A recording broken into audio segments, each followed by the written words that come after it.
നബി ചരിത്രത്തിൻ്റെ ഓരത്ത് ചരിത്രാസ്വാദനം ഭാഗം 72 ഗതിമാറ്റം.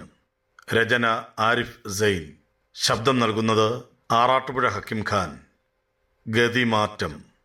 ക്ഷുഭിതനായൊരു സിംഹത്തിന്റെ വീറോടെ നേരിട്ടുകൊണ്ടിരുന്ന ശത്രുവിന് നേരെ വാളുയർത്തിയ നിമിഷാർത്ഥത്തിൽ ഖുറൈശികളുടെ വീരരെല്ലാം ഹംസയുടെ പരാക്രമത്തിനു മുമ്പിൽ കാറ്റത്തെ ഇലകൾ പോലെ വിറച്ചു കൂമ്പി നിന്നു. അബ്ദുദ്ദാറുകാരായ ധ്വജവാഹകരിലെ അവസാനത്തെയാളെ നേരിട്ടുകൊണ്ടിരിക്കുകയാണ് അന്നേരം അബ്ദുൽ മുത്തലിബിന്റെ ഇളയ മകൻ. ക്ഷുഭിതനായൊരു സിംഹത്തിന്റെ വീറോടെ നേരിട്ടുകൊണ്ടിരുന്ന ശത്രുവിന് നേരെ വാളുയർത്തിയ നിമിഷാർത്ഥത്തിൽ കാണായ ഹംസയുടെ പടച്ചട്ടയിലെ പഴുതിലൂടെ വഹിഷി ചാട്ടുളി പായിച്ചു. കൃത്യം ലാക്കിൽ തന്നെ ചെന്നു തറച്ചു. നാഭിയിലൂടെ തുളഞ്ഞ് കാലുകൾക്കിടയിലൂടെ പുറത്തേക്ക് തുറിച്ചു. ഹംസ റളിയല്ലാഹു അൻഹു നേരിട്ടുകൊണ്ടിരുന്ന അബ്ദുദ്ദാറിന്റെ അവസാനത്തെ ധ്വജവാഹകൻ അപ്പോഴേക്കും മരണത്തിന് കീഴൊതുങ്ങിയിരുന്നു. പതറിയ ഏതാനും ചുവടുകൾ കൂടി മുമ്പോട്ട് വെച്ച് ധീരനായ ഹംസ റളിയല്ലാഹു അൻഹു വിറയോടെ തറയിൽ വീണു. വീണുപോയ തന്റെ ഇരയുടെ ശരീരത്തിലെ തുടിപ്പ് നിലയ്ക്കുന്നതുവരെ വഹിഷി കാത്തുനിന്നു. നേരെ ചെന്ന് ഏതാനും നിമിഷം മുമ്പ് വരെ പടക്കളത്തിൽ 1000 സിംഹങ്ങളുടെ വീര്യത്തോടെ പൊരുതിയ ഇസ്ലാമിന്റെ അസാമാന്യനായ പടയാളിയുടെ നിശ്ചല ഗാത്രത്തിൽ നിന്നയാൾ ചാട്ടുളി വലിച്ചൂരി അതിവേഗം ഖുറൈശി കൈനിലയിൽ തിരിച്ചെത്തി ആത്മഗതം ചെയ്തു. ഞാൻ എന്തിനായിരുന്നുവോ വന്നത്, ആ ജോലി ചെയ്തു തീർത്തിരിക്കുന്നു. ഹംസയെ വധിച്ചത് എന്റെ മോചനത്തിനു വേണ്ടി മാത്രമാണോ? ധീരനായ പടയാളിയെ കൊന്നതിലുള്ള പശ്ചാത്താപം അവിടെ തുടങ്ങുകയായിരുന്നോ? തങ്ങൾ തോറ്റുകൊണ്ടിരിക്കുകയാണെന്ന ബോധ്യം സിരാവ്യൂഹത്തിലേക്ക് പടർന്നു കഴിഞ്ഞിരുന്ന ഖുറൈശി അണികളിൽ ഹംസ റളിയല്ലാഹു അൻഹുവിന്റെ വധത്തെക്കുറിച്ചുള്ള വാർത്ത വലിയ അലകളൊന്നും സൃഷ്ടിച്ചില്ല. അബ്ദുദ്ദാറിലെ ധ്വജവാഹകർ ഒന്നൊഴിയാതെ യുദ്ധക്കളത്തിൽ പ്രാണൻ വെടിഞ്ഞപ്പോൾ അവരുടെ ഒരു അബിസീനിയൻ അടിമ സ്ത്രീ അമ്ര വന്ന് കൊടിയേറ്റെടുത്തു. അവൾക്കും പക്ഷേ അധിക നേരം പിടിച്ചു നിൽക്കാനായില്ല. ഖുറൈശി പതാക ഏറ്റെടുക്കാൻ ആരുമില്ലാതെ അശ്രദ്ധമായി കുറെ നേരം തറയിൽ തന്നെ കിടന്നു. ഹംസ കളത്തിലില്ലെങ്കിലും അബൂദുജാനയും സുബൈറും അൻസാറുകളും മുഹാജിറുകളും അടങ്ങിയ മുസ്ലിം പടയാളികൾ അപ്പോഴും പടക്കളത്തിൽ പതറാതെ പൊരുതി. അമിത് അമിത്, മരണമേൽപ്പിക്കുക മരണമേൽപ്പിക്കുക എന്ന് വിളിച്ചു പറഞ്ഞുകൊണ്ട് അവർ മരണം വിതച്ചു. അന്താളിപ്പിക്കുന്നതും അപ്രതിഹതവുമായ മുന്നേറ്റം. അലിയുടെ വെള്ളത്തൂവൽ, അബൂദുജാനയുടെ ചെന്തലപ്പാവ്, സുബൈറിന്റെ മഞ്ഞത്തലപ്പാവ്, ഹുബാബിന്റെ പച്ചത്തലപ്പാവ് എല്ലാം വിജയത്തിന്റെ കൊടിക്കൂറകളായി കളം നിറഞ്ഞു നിന്നു. Abu Bakr, Umar, Musab, Saad bin Muadh, Saad bin Ubada, Abdullah bin Jahsh എല്ലാവരും അനിതര സാധാരണമായ പോരാട്ടവീര്യം പുറത്തെടുത്ത ചരിത്രത്തിലെ ഏറ്റവും നിർണായകമായ നിമിഷങ്ങളിലൂടെയാണ് ഇപ്പോൾ യുദ്ധം കടന്നു പോകുന്നത്. ഹൻദലയുടെ വാൾച്ചുവട്ടിൽ നിന്ന് അബൂ സുഫിയാൻ കഷ്ടിച്ച് രക്ഷപ്പെട്ടു. ശദാദ് ബിൻ അസ്വദ് എന്ന ലൈസ് ഗോത്രജൻ വന്ന് ഹൻദലയെ അയാളുടെ കുന്തമുനയ്ക്ക് മുകളിലൂടെ തള്ളി. അയാൾ നിലത്ത് വീണു. തൊട്ടുടനെ നടത്തിയ മറ്റൊരു തള്ളിലൂടെ ശദാദ് അയാളെ വധിച്ചു.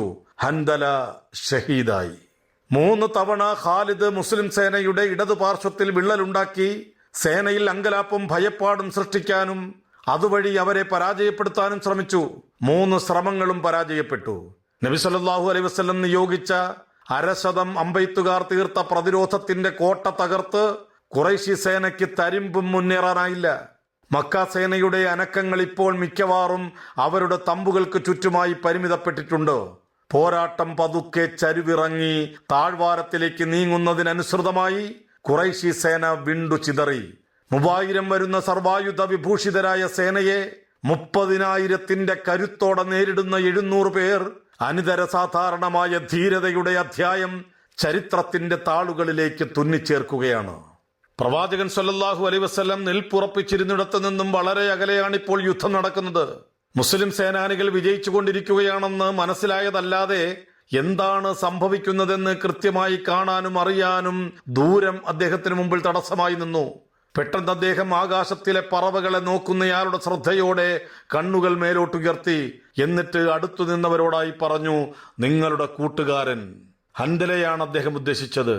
മാലാഖമാർ സ്നാനപ്പെടുത്തുകയാണവനെ. പിന്നീട് ഇക്കാര്യം വിശദമായി തന്നെ നബി സല്ലല്ലാഹു അലൈഹി വസല്ലം ഹൻദലയുടെ പങ്കാളി ജമീലയോട് പറയുന്നുണ്ട്. ഭൂമിക്കും ആകാശത്തിനുമിടയിൽ വെള്ളിത്താലങ്ങളിൽ മേഘജലം ശേഖരിച്ച് മാലാഖമാർ ഹൻദലയെ കുളിപ്പിക്കുന്നത് ഞാൻ കണ്ടു. അന്നേരം മധുവിധുരാവിന്റെ മൃദുയാമത്തിൽ താൻ കണ്ട സ്വപ്നത്തെക്കുറിച്ചും രണാങ്കണത്തിലെത്താൻ വൈകിയാലോ എന്ന ഭയത്താൽ നിർബന്ധമായിരുന്ന ദേഹശുദ്ധി പോലും വരുത്താതെ പ്രിയതമൻ മദീന വിട്ടതുമെല്ലാം അവൾ നബി സല്ലല്ലാഹു അലൈഹി വസല്ലമയോട് പറഞ്ഞു. മുസ്ലിം സേനയുടെ മുന്നേറ്റം തുടർന്നു. ഖുറൈശ് തിരിച്ചുവരവ് അസാധ്യമാകും വിധം ശിഥിലമായി. അവരുടെ താവളത്തിലേക്കുള്ള വഴികൾ ഒഴിഞ്ഞ് തുറന്നു കിടക്കുന്നു. ഹിന്ദും തോഴിമാരും തങ്ങളുടെ വസ്ത്രങ്ങൾ കണങ്കാലിൽ നിന്ന് പൊക്കിപ്പിടിച്ച് കാൽച്ചിലമ്പ് കാട്ടി ഓടി മലമുകളിൽ കയറി നിലയുറപ്പിച്ചത് കാണായി. ഇനി രണാർജിത സ്വത്തുക്കൾ ശേഖരിക്കാം. പ്രവാചകൻ സല്ലല്ലാഹു അലൈഹി വസല്ലം നിൽക്കുന്നിടത്ത് നിന്ന് വലിയ അകലത്തിലല്ലാതെ നിന്നിരുന്ന 50 വില്ലാളികൾക്ക് താഴെ സമതലത്തിൽ തങ്ങളുടെ സഹസൈനികർ ശത്രുക്കൾ ഇട്ടേച്ചു പോയ വസ്തുക്കൾ ശേഖരിക്കുന്നത് അവ്യക്തമായെങ്കിലും കാണാം. ഇപ്പോഴവർ പ്രവാചകൻ നിർത്തിയിടത്തില്ല. അവർ ഓടിപ്പോയിരിക്കുന്നു. നബിയുടെ ആദേശം ഓർമ്മിപ്പിച്ചുകൊണ്ട് അവരുടെ തലയാൽ അബ്ദുല്ലാഹ് ബിൻ ജുബൈർ നടത്തിയ ആഹ്വാനങ്ങൾ കാറ്റിൽ ചിതറി വൃഥാവിലായി. പ്രവാചകൻ സല്ലല്ലാഹു അലൈഹി വസല്ലം എന്നേക്കുമായി ഇവിടെ നിൽക്കാനല്ല നമ്മോട് ആവശ്യപ്പെട്ടത്. യുദ്ധം അവസാനിച്ചിരിക്കുന്നു. അവിശ്വാസികൾ തുടച്ചു നീക്കപ്പെടുകയും ചെയ്തിട്ടുണ്ട്. ഓടുന്നതിനിടെ അവർ വിളിച്ചു പറഞ്ഞു.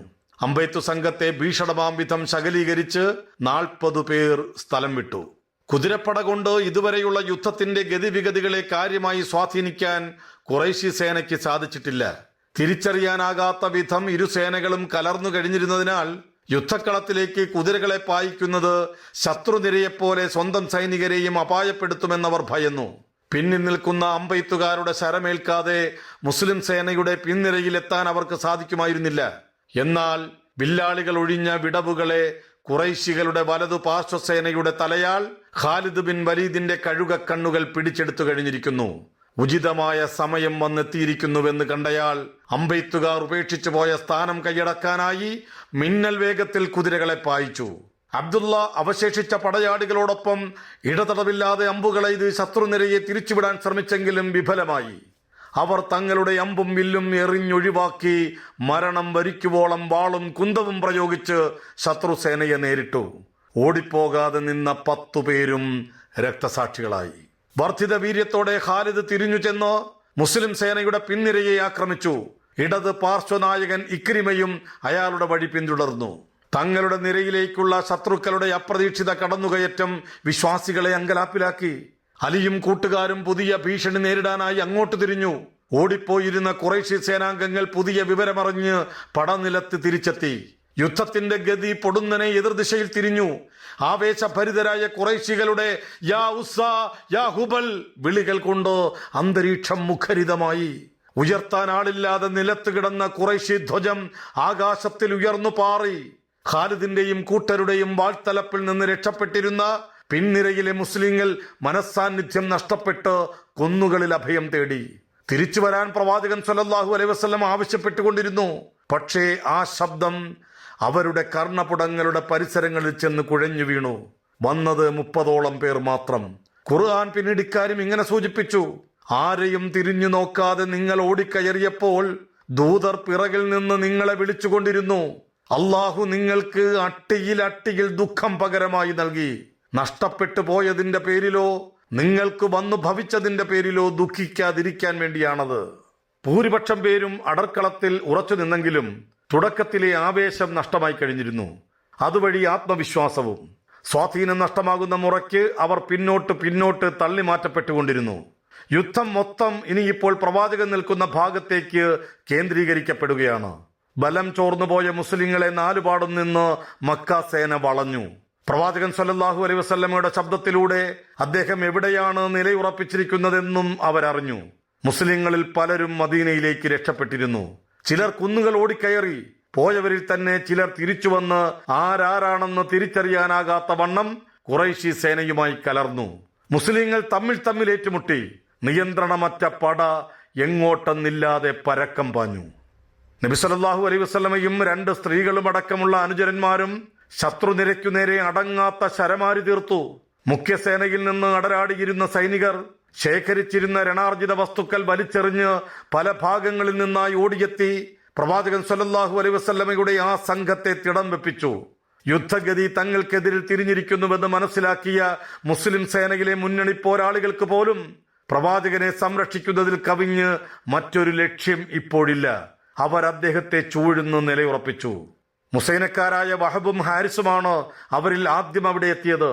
ശത്രുക്കളുടെ ഒരു കൊച്ചു സംഘം കുതിരപ്പട ഇടതുഭാഗത്തൂടെ പ്രവാചകന് നേരെ വന്നു. ആരുണ്ട് ഇവരെ നേരിടാൻ? പ്രവാചകൻ സ്വല്ലല്ലാഹു അലൈഹി വസല്ലം വിളിച്ചു ചോദിച്ചു. ഞാനുണ്ട് പ്രവാചകരെ. നിമിഷാർത്ഥം ചങ്കിച്ചു നിൽക്കാതെയുള്ള മറുപടി കേട്ട് നബി സ്വല്ലല്ലാഹു അലൈഹി വസല്ലം നോക്കി. വഹബാണ്. അന്യാദൃശമായ കൈത്തടക്കത്തോടെയും അവിശ്വസനീയമായ വേഗത്തിലും അവർക്കു നേരെ വഹബ് വിശിഖങ്ങളെയ്തു. ഒന്നല്ല, ഒരു കൂട്ടം വില്ലുകളിൽ നിന്നാണ് ശരങ്ങൾ പുറപ്പെടുന്നതെന്ന പ്രതീതി സൃഷ്ടിച്ച കൈവേഗം. ശത്രു പിൻവാങ്ങി. 2 തവണ കൂടി അശ്വസംഘങ്ങൾ തിരുദൂതരെ അപായപ്പെടുത്താനായി ചീറി വന്നു. ഓരോ തവണയും താൻ ഒരാളല്ല, സൈനിക ദളമാണെന്ന പോലെ വഹബ് ഊറ്റത്തോടെ ഏറ്റുമുട്ടി ശത്രുക്കളെ തുരത്തി. ചെല്ലൂ, ആഹ്ലാദിക്കൂ, പറുദീസ നിങ്ങൾക്കുള്ളതാണ് നബി സല്ലല്ലാഹു അലൈഹി വസല്ലം വഹബിനോട് പറഞ്ഞു. വഹബ് എഴുന്നേറ്റ് തന്റെ കരവാൾ വലിച്ചൂരി. അള്ളാഹുവാണേ, ഞാനൊരിടവും വിട്ടുകൊടുക്കില്ല, ഞാനൊരിടവും തേടുന്നുമില്ല. പിന്നീട് അയാൾ ശത്രുക്കൂട്ടത്തിലേക്ക് എടുത്തു ചാടി ശത്രുനിരയെ കീറി മുറിച്ച് പിന്നറ്റം വരെ ഇരച്ചു കയറി. വഹബിന്റെ പോരാട്ട മികവിൽ അത്ഭുതമേറി. പ്രവാചകനും കൂടെയുള്ള അനുചരന്മാരും അല്പനേരം അങ്ങനെ നോക്കി നിന്നു. അള്ളാഹുവേ, അവനോട് കരുണ കാണിക്ക്. നബി സല്ലല്ലാഹു അലൈഹി വസല്ലമയുടെ ചുണ്ടുകൾ മന്ത്രിച്ചു. വഹബ് തന്റെ സഹചര്യരുടെ കൂട്ടത്തിലേക്ക് മടങ്ങി വരവേ 4 പാടു നിന്നും പൊടുന്നനെ ശത്രുക്കൾ വളഞ്ഞ് അദ്ദേഹത്തെ വധിച്ചു. കുന്തം കൊണ്ടുള്ള 20 മുറിവുകൾ വഹബിന്റെ ശരീരത്തിലുണ്ടായിരുന്നു. വാളുകളാലേറ്റ വെട്ടുകൾക്ക് പുറമെയാണിത്. വഹബിന്റെ അന്നത്തെ ആ പോരാട്ടം കണ്ടവരുടെ ആരുടെയും മനസ്സിൽ നിന്നത് മാഞ്ഞു പോകില്ല. മരണങ്ങളിൽ വെച്ച് ഞാൻ ഏറ്റവും കൊതിക്കുന്ന മരണം മുസൈനക്കാരന്റെ ആ മരണമാണ്. പിൽക്കാല കഥാകഥനങ്ങളിൽ ഉമർ റളിയല്ലാഹു അൻഹു പറയാറുണ്ടായിരുന്നു, വഹബിന് പറുദീസ വാഗ്ദാനം ചെയ്തുകൊണ്ടുള്ള പ്രവാചകൻ സ്വല്ലല്ലാഹു അലൈഹി വസല്ലമയുടെ ശബ്ദം ഇപ്പോഴും തന്റെ കാതുകളിൽ അലയ്ക്കുന്നുവെന്ന് സംവത്സരങ്ങൾക്ക് ശേഷം സഹറ ഗോത്രജനായ സഅദും പറയുകയുണ്ടായി. പോർക്കളത്തിന്റെ പ്രധാന ഭാഗം ചക്രവാതം പോലെ മുസ്ലിങ്ങൾ നിലയുറപ്പിച്ചിടത്തേക്ക് ചുഴിഞ്ഞു നീങ്ങവേ അവർ ചരുവിന്റെ ഭാഗത്തേക്ക് പിൻവാങ്ങി. ഇരുസേനകളുടെയും ഭാഗത്തു നിന്നുള്ള ആക്രോശങ്ങൾ ഉയർന്നു പൊങ്ങവേ നേരിട്ടുള്ള ദ്വന്ദ്വാക്രമണത്തിന് വെല്ലുവിളികൾ ഉയർത്തിക്കൊണ്ടുള്ള ആർപ്പുവിളികളും ഉയർന്നു കേൾക്കായി. ഇതാ, ഞാൻ കറാഷയുടെ മകനാണ്, അബൂ ദുജാന വിളിച്ചു പറഞ്ഞു. കറാഷ അയാളുടെ പിതാമഹനായിരുന്നു. അൻസാറുകളിൽ ഒരാൾ ഇങ്ങനെ വിളിച്ചു പറയുന്നത് കേട്ടു. ഇതാ, ഞാൻ അൻസാരിയാണ്. പ്രവാചകനും ഒരിക്കലെങ്കിലും വന്ന് ഇങ്ങനെ വിളിച്ചു പറഞ്ഞതായി കേട്ടു. ഞാൻ ആത്തിക്കയുടെ മകനാണ്. ആത്തിക്ക ഹാഷിം കുടുംബ പരമ്പരയിലെ നിരവധി മാതാമഹികളുടെ പേരാണ്. അതിനിടെ ഒരാൾ മുൻപോട്ട് വന്ന് അട്ടഹസിച്ചു. ഞാൻ അത്തീഖിന്റെ മകനാണ്. അബ്ദുൽ കഅബ അബൂബക്കറിന്റെ മൂത്ത മകൻ, ആയിഷയുടെ ഒരേയൊരു പൂർണ്ണ സഹോദരൻ, കുടുംബത്തിൽ ഇപ്പോഴും വിശ്വാസം സ്വീകരിച്ചിട്ടില്ലാത്ത ഒരേ ഒരാൾ. അബൂബക്കർ തന്റെ വില്ല് താഴെയിട്ട് വാൾ ഊരാനാഞ്ഞു.